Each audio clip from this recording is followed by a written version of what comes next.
বিসিবিতে রাজনীতিকরণ করা হয়েছে, সেটি না হলে বোর্ডে পরিবর্তন হতো না। এটি সত্যি যে বিসিবি জোড়াতালি দিয়ে চলছে। সচিবালয়ে 100 দিনের কার্যক্রম নিয়ে ব্রিফিংয়ে এমন দাবি করেছেন যুব ও ক্রীড়া উপদেষ্টা আসিফ মাহমুদ।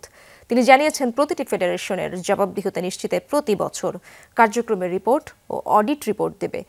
কেউ যদি দুর্নীতি করে সেটাও খতিয়ে দেখা হবে বলে জানান ক্রীড়া উপদেষ্টা। ছাত্র জনতার বিপ্লবের পর পরিবর্তনের দাবি ছিল ক্রীড়াঙ্গনে, যেখানে সবার আগে আসে বিসিবির কথা। নাজমুল হাসানের পাপনের পরিবর্তে দায়িত্বে আসেন ফারুক আহমেদ। তবে আইসিসির নির্দেশনা আর বোর্ডের গঠনতন্ত্রের নিয়মের বেড়াজালে পরিবর্তন শুধু 2 পরিচালক।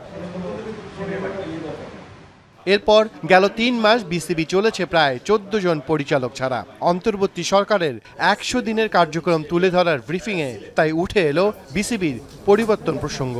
ক্রীড়া উপদেষ্টা আসিফ মাহমুদের কাছে প্রশ্ন ছিল, কতটা সন্তুষ্ট হতে পারলেন ক্রিকেটের পট পরিবর্তনে?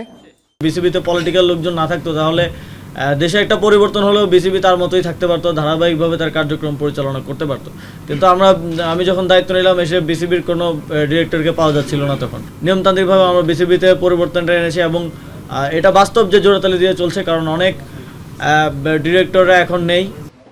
কিন্তু এখনও বিসিবিতে আছেন 10 পরিচালক। তাদের মাঝেও আনুষ্ঠানিকভাবে দায়িত্ব দেওয়া হয়নি কোনো স্ট্যান্ডিং কমিটির। এমনকি নতুন পরিচালক নাজমুল আবেদিন ফাহিমও তাই।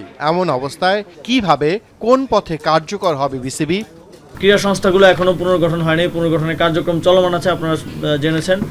সেগুলো পুনর্গঠন হলে তার মাধ্যমে নিয়মতান্ত্রিক উপায়েই আরও নতুন ডিরেক্টর ইনক্লুশন হবে। তারপরে বিসিবির ডিপার্টমেন্টগুলো ডিস্ট্রিবিউট করার ব্যাপার আছে।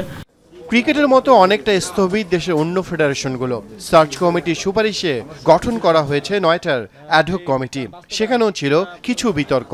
সেই সাথে আছে বিগত কমিটিগুলোর বিরুদ্ধে দুর্নীতির অভিযোগ। এসব আমলে নিয়েই পরিকল্পনা করছে ক্রীড়া মন্ত্রণালয়। আর্থিক কেলেঙ্কারির যদি কোনো পাওয়া যায়, তাহলে সেক্ষেত্রে আইনি ব্যবস্থা নেওয়ার জন্য আমাদের পক্ষ থেকে নির্দেশনা দেয়া আছে। প্রতিটি ফেডারেশনের জবাবদিহিতা নিশ্চিত করার জন্য আমরা ইতিমধ্যেই বলেছি যে প্রতি বছর তাদেরকে একটা প্রোগ্রেস রিপোর্ট, তারা কী কী কাজ করেছেন এবং অডিট রিপোর্টটা আমাদের জাতীয় ক্রীড়া পরিষদে যেন সাবমিট করে। খেলার মতো জাতীয় ক্রীড়া পুরস্কার ঘোষণাতেও স্বচ্ছতা এবং যোগ্যতাকে সবার সামনে রাখতে চান আসিফ মাহমুদ। দলীয় প্রভাবের বাইরে যোগ্যরাই যেন ক্রীড়াঙ্গনের সর্বোচ্চ স্বীকৃতি পান, সেই নীতিমালায় করতে চান ক্রীড়া উপদেষ্টা। বিসিবির কার্যক্রমে আরও গতিশীলতা আসবে বলে। তাহমিদ, যমুনা স্পোর্টস, ঢাকা।